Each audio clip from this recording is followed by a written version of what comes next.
At Stand to Reason, we talk a lot about being an ambassador for Jesus Christ and how an effective ambassador has three marks: knowledge, wisdom, and character. And of course, the ambassador theme originated with our founder and president of Stand to Reason, Greg Koukl. Now, as I've been with Stand to Reason, one of the things that I'm impressed with is that this is not something that Greg simply teaches, but this is something that he lives. Of course, the three marks: knowledge, wisdom, character. If you've heard Greg lecture, if you've heard him on the radio, you know that he is an ambassador, certainly with the appropriate knowledge. But also, as this material this morning represents, Greg also has the wisdom to engage a culture. And this wisdom comes not only from his reflection, but his engagement with the world around. But I think the thing I'm most impressed with is Greg's character. Greg is someone who is gracious, who is humble. He is certainly a man of integrity, a man of character.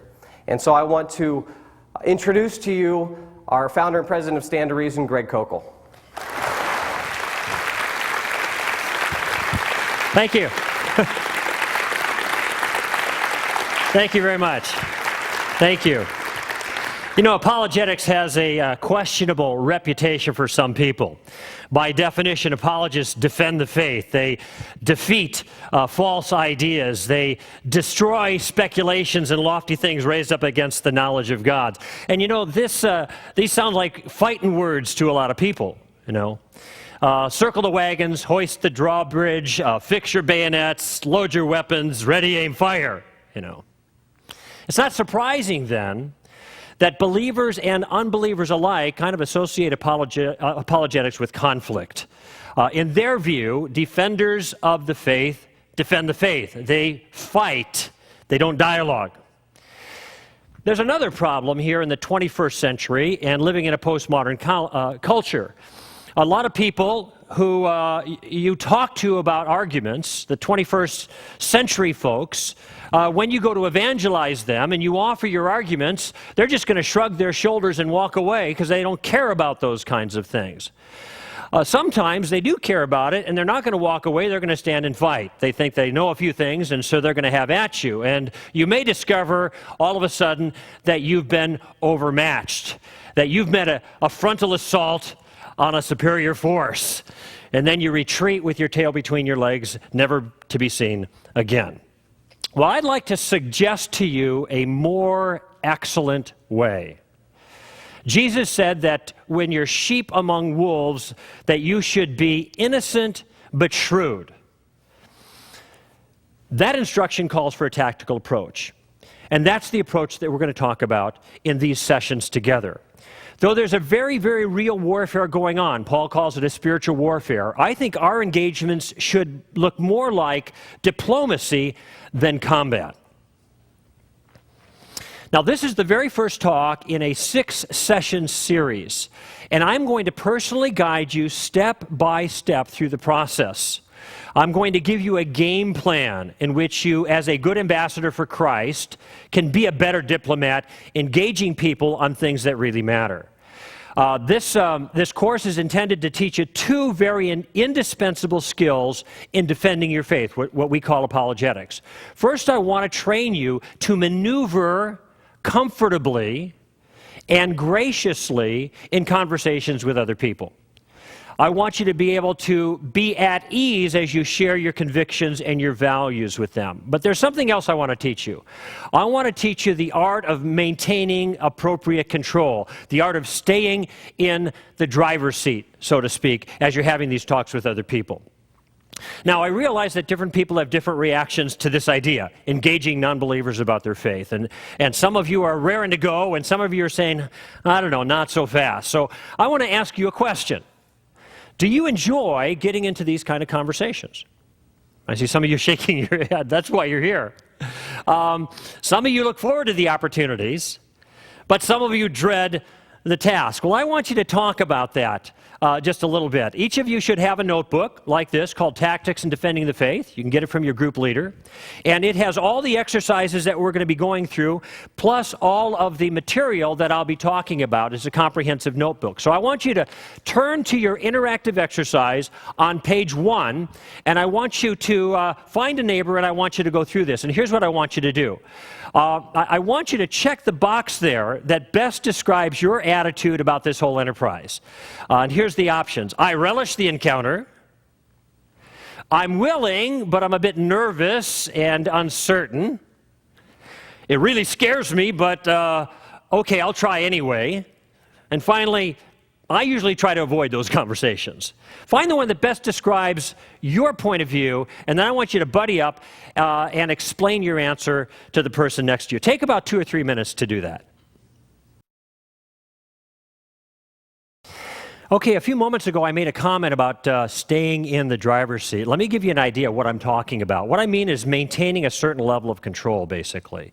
Being in charge, but not being obnoxious. Let me give you an idea of what I'm talking about. A couple of years ago, I was visiting northern Wisconsin. We have a cabin up there, and since the early 60s, we've been going up there in the summers and going fishing and the like. And I still make my annual pilgrimages back there and do a little fishing and chop some wood and whatever. And on this particular vacation, I had caught the largest smallmouth bass that I'd ever caught in my life. And I was really proud of it. We got a picture of it, and I wanted to take the picture and show it on the screen for the church that I was teaching at the following weekend. And so my wife and I took the photos down to have them developed. Now, this is before the digital age for me. And so I had to drop the film off, and it was an overnight kind of deal, and we lined up and talked to the lady, dropped the film off there, and I noticed that hanging from her neck was a 5-pointed star. This is called a pentagram. It's an occultic symbol. And so I thought this might be a good opportunity to engage her, get into a conversation. So I said, does that star there have any religious significance? And she says, yes, it stands for earth, wind, fire, water, and spirit. And I said, well, I understood a little bit about that, but I wanted to know whether it had any religious significance for you, I said. You know, some people wear crosses, and it doesn't really mean that much to them. It's just jewelry. And she said, yes, I'm a pagan. To which my dear wife, standing next to me, burst into laughter. And you know, she apologized, and she said, gee, I'm sorry, I just never heard anybody actually admit it before. I mean, the only time my wife had ever heard that kind of comment is when her girlfriends called their kids in, you know, get in here, you bunch of pagans, you know, that kind of thing. Well, the gal went on to explain that this is an earth religion, kind of like the Native Americans, and then she said, we respect all life. And I knew, by the way, from her description, in fact, I asked her, I said, well, so then you're Wiccan then, you're a witch. And she said, yes. And you respect all life. Yeah, that's right. So, well, then you must be pro-life when it comes to the abortion issue. And she said, actually, I'm not. I'm pro-choice. And I said, well, that seems kind of odd, doesn't it? I mean, most witches, actually, are pro-life because they do respect all life. And then she said this, I know I could never do that, have an abortion, but the way she characterized it was, kill a baby. I know that I could never kill a baby. I wouldn't want something bad to come back on me, she said, kind of like karma. Now, when you think about it for a moment, that's kind of an odd reason not to kill babies, right? You won't have anything bad happen to you. But I didn't really take that up that time. I just made the comment, well, maybe you wouldn't do it, kill the babies, but maybe we should stop other people from killing babies. And she said, well, people should have a choice. Now, think about this conversation, friends. She said people should have a choice to do what, in her words? Kill babies, right. So that's what I said. You mean people should have a choice to kill babies? I'm not putting words in her mouth. She said, well, I think all things should be taken into consideration. All right, tell me what kinds of things would be the considerations that would allow you to kill babies. And she immediately shot back to me, incest. I said, okay, let me see if I understand you correctly. If I had a 2-year-old standing next to me who had been conceived by incest, I should be, on your view, able to take the life of this little child. Am I understanding your view correctly? And she said, well, you know, I'd have mixed feelings about that. I said, I hope so. Now, people were lining up behind us, and she had to get on with her business, so we had to cut the conversation off at that point. But I want to make an observation here. In this short encounter, I used 3 foundational tactics. I used the suicide tactic, the Columbo tactic, and the taking the roof off tactic. I began the conversation with questions. The questions were meant to gain information and to exploit weaknesses. Further, I used the suicide tactic to show that her point of view turns out to be inconsistent and self-contradictory. She respects all life, but then it turns out she doesn't respect the life of unborn children. She thinks that abortion is fine. I also took the roof off. In other words, I showed her the absurd consequences of her view. If it turns out that abortion can be justified, taking the life of another innocent human being can be justified by incest, then I should be able to take the life of this 2-year-old for the very same reason. And by the way, one more thing. She was doing all the work. Okay? I was having a good time. And that's the value of using the tactical approach. And ladies and gentlemen, this is an approach that every single one of you can learn. It is not hard, regardless of your present level of skill, regardless of where you happen to be in your Christian life. You can learn to maneuver almost effortlessly in conversations, just like I did, if you commit to learning the material. Okay? Now, I've taught this course to thousands of people. And we get letters and emails and phone calls. I run into people all over the country that said, we learned your stuff, we're using it every day, and it's a tremendous advantage to us. I've taught people just like you. I've equipped them to share their faith. I've equipped them to deal with the kinds of challenges that you encounter on a day-to-day basis. Now, the workbook that I mentioned just a few moments ago contains all the information in it. It's very comprehensive, has all the exercises as well. You don't need to take any notes. What you do need to do is to be attentive and participate in the exercises. You need to follow the instructions, interact with each other when I ask you to do that. There is some homework at the end of each session, and I want you to take a moment and when you go home and go over that material. It's not burdensome. And I'll make you a guarantee if you do these weekly assignments. My guarantee is that you will learn this material and you will be better at maneuvering in conversations than you ever thought you could do.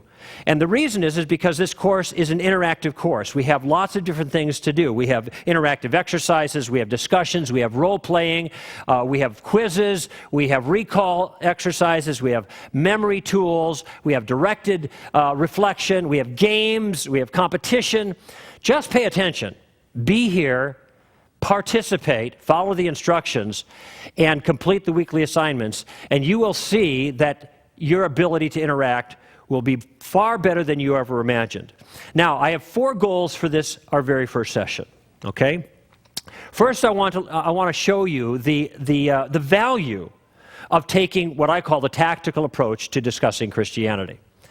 Second, what I'd like to do is I'd like to define tactics, and I'd like to distinguish tactics from strategy, because they're 2 different things, and we're going to focus on the first. Third, I want to explore some of the dangers in using tactics.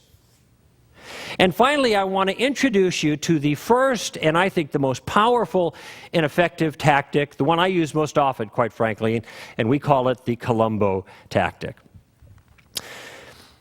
Now, our need for using tactics, I think, relates to our role as ambassadors for Jesus Christ. And Stand to Reason is an organization that is built on the ambassador model. Ambassadors have 3 essential skills. First, they have to know a few things, all right? They have to have a content base. They have to have a knowledge base as they represent their sovereign to the people that the sovereign has sent them to talk to. Secondly, they have to be able to use the knowledge well. Okay, we call this wisdom. But they need more than the knowledge, and they need more than the wisdom. They also need a character that commends the message and doesn't undermine the message. Stand the Reason, the way we characterize this is knowledge is an accurately informed mind. Wisdom is an artful method. And character is an attractive manner. And these skills play a role in every single effective encounter with other people for the cause of Jesus Christ. Now, this second skill, this tactical wisdom, is going to be the focus of our course. Let's talk about the difference between tactics and strategy. Tactics are distinct from strategy in my understanding. If you think in the military metaphor, strategy is kind of the big picture. It involves the large-scale operation, so to speak. all right? And the way I use the concept of strategy with regards to Christianity is I think of the tremendous resources of knowledge that we have available to us as Christians to defend the Christian faith. We've got all of this stuff out there. We can be very competitive in the marketplace of ideas. In fact, when you consider the other options, I don't think there's any other point of view that comes close. We've got the goods. We've got the best ideas. We are well positioned on the battlefield, as it turns out, to make the case that Christianity is true and defensible. We can answer life's most important questions better than anybody else. Tactics, by contrast, where strategy is the big picture, tactics focuses on the smaller picture, the individual interaction, the arranging of your resources, as it were, that kind of hand-to-hand combat, the deploying of those assets, that kind of thing. They will help you in individual maneuvering through conversations. Tactics are helpful for a couple of reasons. For one, they allow you to use your knowledge in creative ways. They allow you to choreograph your interaction with other people. They help you in style in how you talk to different people. If you have good tactics, they can guide you very effectively in good conversations through sound reasoning and clear thinking, and hopefully to exploit somebody else's bad thinking and help them to see where they've gone wrong. And if you notice, by the way, when you think of military stuff, sometimes a clever commander can outmaneuver a superior force by using better tactics. Now, here's the warning. Tactics are not tricks. They are not ruses. They are not slick ways to tie the non-Christian into pretzels and to make them look bad so you get a notch in your spiritual belt. This isn't what I'm about. We're not trying to belittle other people. We are not trying to humiliate them, to make them look bad. Instead, tactics are there to enable you to present the truth clearly, to present it cleverly, to get a footing in a conversation, to allow you to maneuver, to show somebody else's bad thinking, to keep you in the driver's seat. And sometimes, if you use your tactics well, you can even stop a challenger in his tracks. You can turn the tables and put yourself in control, hopefully in a way that doesn't offend the other person. So the goal in tactics is to manage, not manipulate. It's to control, not to coerce. Now, I mention this for two reasons. Tactics are very powerful. They can be used to make people look really, really stupid. This isn't my goal here. In fact, if you listen to our radio show, you'll notice that I go out of my way when I'm engaging somebody I don't agree with to try to protect their feelings. I try to help them along. I'm trying to make it easy on them to find the truth. So I'm not trying to ridicule them or upset them or make them look silly. There's a second reason, however, and that second reason is that when I give my illustrations, as I just did about the witch in Wisconsin, I sometimes take a longer conversation and I compact it into a shorter one. And that gives the misleading impression that I'm maybe running roughshod over some of these people. That actually took maybe 10 or 15 minutes. I kind of related it back to you in about 3 or 4, the salient details of it for the sake of illustration. So I'm going a lot easier than maybe you might think when I give you the illustrations here. My goal here is not to be offensive. I do mean to be direct. I do mean to be focused. I do mean to be challenging. I do not mean to be abusive or alarming. My goal is just simply find clever ways to refute another person's bad thinking, help them to see where they've gone wrong for the purpose of guiding that person to the truth. Now, in order to employ tactics, you have to pay attention. You have to give some mental attention to your conversation. This approach really resembles more like one-on-one basketball than it does playing a game of chess. You're engaged with people. You're talking, and hopefully you're listening a lot as well. It requires just as much careful listening as it does shrewd response. Okay? Now, what I'd like to do here is I'd like you to break up into groups again, and I want you to do a little exercise. We call it the 10-second window. It's going to help you to get a feel for how these tactics begin to work. I want you to pair up, go to page 7 in your workbooks, and I want you to respond to one or more of the scenarios there, and take maybe 5 minutes or so to do that, okay? Well, as you probably discovered, it's not hard to get tongue-tied when you're kind of under pressure, is it? And I understand that, because sometimes we don't know what to say, we don't have the resources, we don't have a game plan, and we're also kind of fearful of offending other people. Well, what you'll find out in our very first tactic here is that you're going to get a kind of a game plan, a step-by-step process that will help you to know how to start and how to begin moving through those conversations. It'll make it a lot easier for you, even if you're the most timid kind of person, to engage people that you don't know on things that really matter. Now, this first tactic is one that I call the queen mother of all tactics. It's the tactic I use more than any other. It's a very, very effective tactic when combined with other tactics. It's the simplest tactic imaginable to stop a challenger in his tracks and to turn the tables and to get him thinking. It's an almost effortless way to put you in the driver's seat. And I call it the Columbo tactic. Now, you remember Lieutenant Columbo. You know, he's that detective on TV. He's got that certain way about himself. He's got this old trench coat he wears, looks like he slept in it. Maybe he did. He's got that stub of a cigar, right? And a little pad of paper. But he's never got a pencil. He's always got to be digging around for his pencil. He can't find it anywhere. And he walks around the crime scene scratching his head, looking kind of stupid. I mean, this guy looks stupid, but he's stupid like a fox. He looks like he can't think his way out of a wet paper bag, but he's got a plan. And at some point, you'll see him. You know how he does that. He'll be walking around totally befuddled, scratching his head, thinking. And at some point, he stops, and he says something like this. I don't know. There's something about this thing that bothers me. Do you mind if I ask you a question? You know how he does that, right? And he gets his answer back. Oh, yeah, well, you're very intelligent. One more ting. And then he one more tings them to death, right? Question after question after question. And people get annoyed, and he says, I know I'm driving you crazy, but I can't help myself. It's a habit. And this is a habit that you ought to get into. The key to the Columbo tactic is using carefully selected questions to disarm the other person and to productively advance the conversation.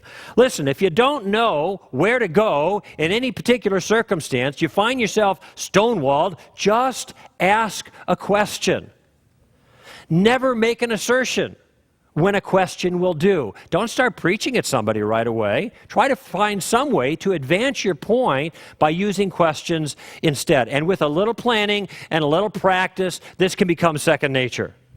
Now, this approach offers tremendous advantages. Questions, for example, are interactive. They invite others to participate in what you have to say. Questions can make headway without even having you expose your point of view. I encourage people who are at work and they're not allowed to witness, tell people about Christ or talk about religious things, that instead of talking about it themselves, is just to ask the questions, because when you ask the questions, you're not stating your point of view. Questions also can serve to shift the burden of proof on the other person if they're making the claim. But most importantly, these questions, using the Columbo tactic, keeps you in the driver's seat. Now, some of you might know Hugh Hewitt. He's a national broadcaster, a conservative guy, great Christian guy, and a fine ambassador for Christ. And he's written a tremendous little book called In But Not Of. And it's got 60 or so chapters. They're all short vignettes that are meant to instruct you on how to be a more effective ambassador for Jesus Christ, essentially. And one of his chapters is entitled, Ask at least half a dozen questions in every conversation. Now, why does he say that? Because he knows that when you ask the questions, the other person actually thinks you're kind of interesting and a good conversationalist. You're drawing them out, but they think you're the interesting one. Interested is interesting.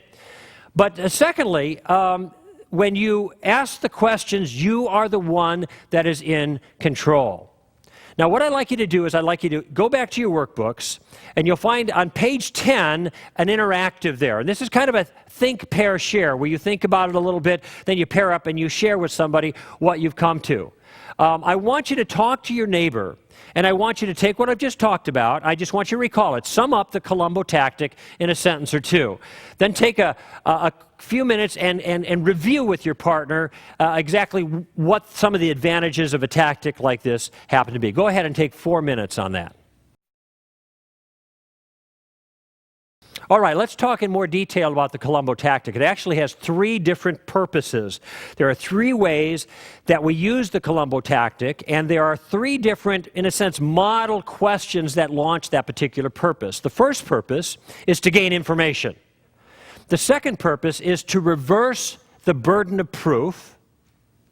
And the third purpose is to indirectly exploit a weakness that you might find in somebody else's point of view. Okay, let's just take each one in turn. First, gaining information. This is actually the simplest way to use the tactic. You don't have to know anything at all. It's very, very easy to employ. It's effortless. There's no pressure on you whatsoever. Now, the fact is, sometimes you just need a little bit more information before you can continue in a conversation. You don't know what the other guy believes. In fact, I had a person once ask me what a good book on Buddhism was. And I said, why do you want to know? And I said, well, I have a friend who's a Buddhist, and I want to know how to talk with him about what he believes. And I said, don't read the book. Go talk to that person. Let that person tell you what they believe, and then you'll know about Buddhism and that person's belief. Get in a conversation. By the way, questions can also be a real easy conversation starter. Remember the witch in Wisconsin? I saw something she was wearing, and I asked her about that, and that's what got us into that conversation. Asking questions also, because you're putting the emphasis on the other person, gives you a moment to collect your thoughts. It buys you valuable time. It gives you information for future encounters.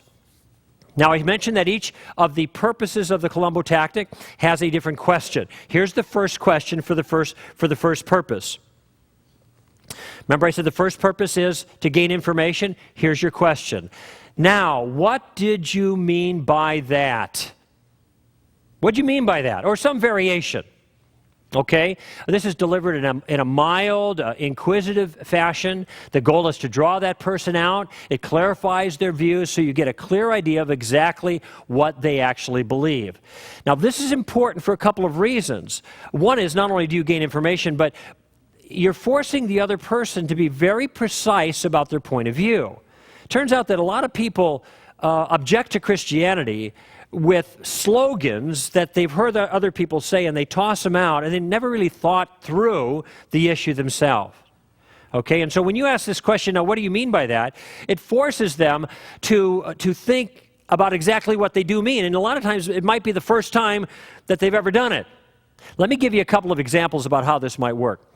I'm not going to go into a lot of detail in each one, so some of the things I say may be a little confusing, but there's detail in the workbook that will help you out, cash this out for you a little bit. What's most important is you understand that in these illustrations, I'm showing you how to buy a little time through asking these initial questions of the Columbo tactic, okay?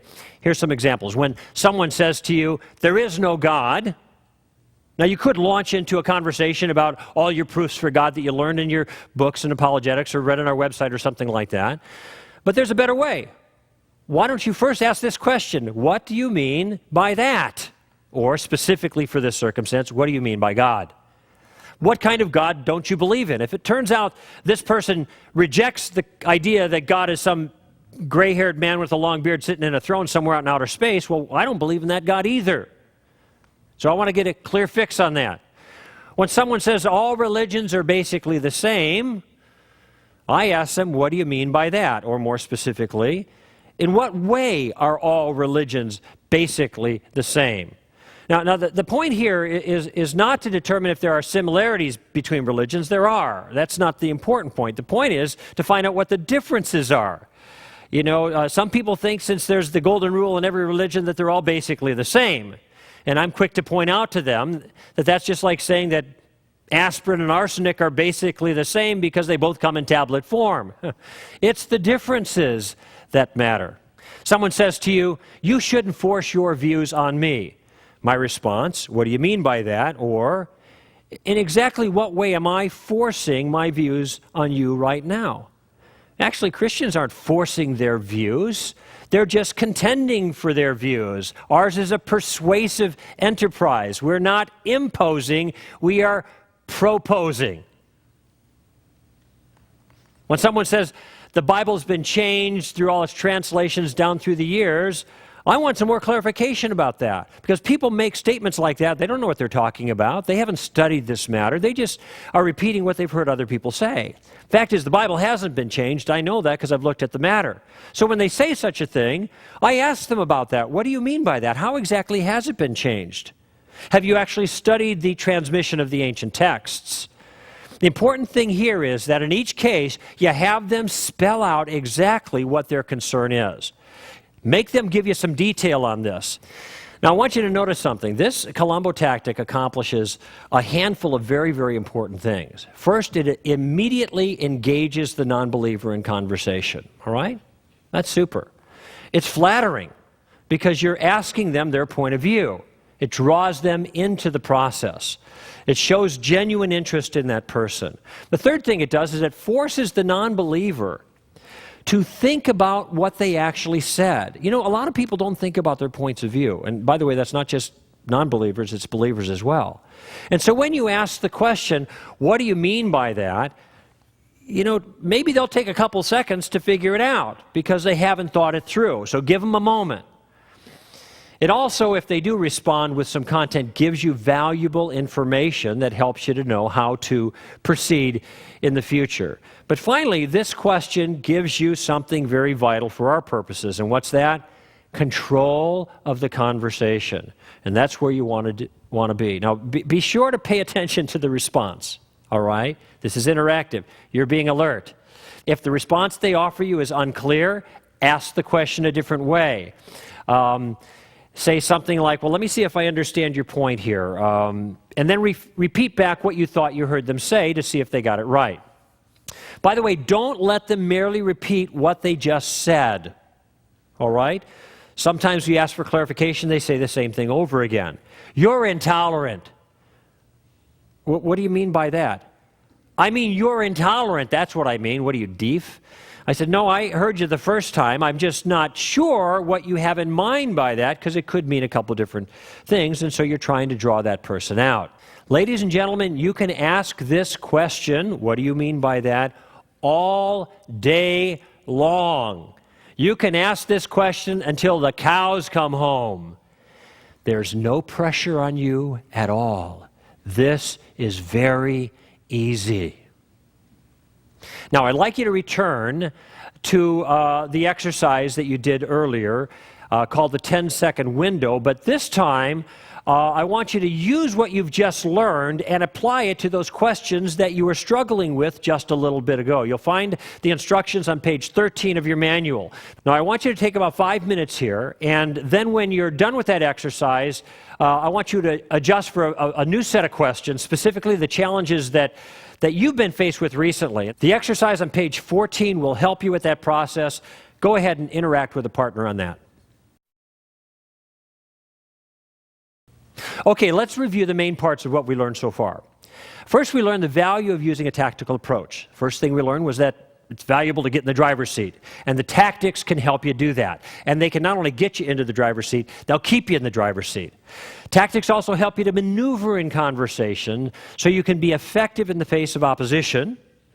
And they also help you to engage people in a way that seems a lot more like diplomacy than like combat. The second thing we did is we defined tactics, and we distinguished them from strategy. Strategy was kind of the big picture, the resources that we have at our disposal, where tactics is the details of the engagement, the interactive elements, the hand-to-hand combat, so to speak. Third, we learned the dangers of using tactics. I taught you that tactics are not meant to belittle people or to make them feel bad, and you can do that if you learn these well. We want to avoid that kind of thing. Tactics are to be used not to humiliate people, not to make them look bad or funny or stupid, but rather to gain a footing, to maneuver, to control, not manipulate or coerce. Your goal is to guide that person to the truth. We learned the first purpose of Columbo also, and that is to gain information. And we learned a model question that will help us to do that. And that model question is, what do you mean by that? It clarifies the person's point of view. It gives you valuable information about how to continue, and it also forces that person to think very carefully about the ideas for themselves. Now, in the very next session, when we get back together again, we're going to learn another powerful use of the Columbo tactic, that is reversing the burden of proof. What I'd like you to do this week is I'd like you to enter into a handful of conversations with people, and I want you to use the first Columbo question. What do you mean by that? I want you to follow Hugh Hewitt's rule and ask at least half a dozen questions in every conversation. I want you to use it to draw people out. I want to use it to get information. You don't have to take it any further there. You're just practicing this first thing. There's no difficulty. There's no pressure. And then see what happens. Next week when you get back, be prepared to share some of your stories, the things that happen to you in small group interaction when we start out the session. Finally, I want you to review what we've covered already in the workbook. I want you to do the little exercises there. It's kind of like a self-assessment, a little test. Get ready, because at the beginning of the next session, your group leader is going to lead you in a little bit of an exercise, and so he's going to give you a quiz, basically. The information is there. Be ready for that. And you might want to go ahead and read in advance about what we're going to be studying next week so you're prepared for that. All right? We'll see you next time.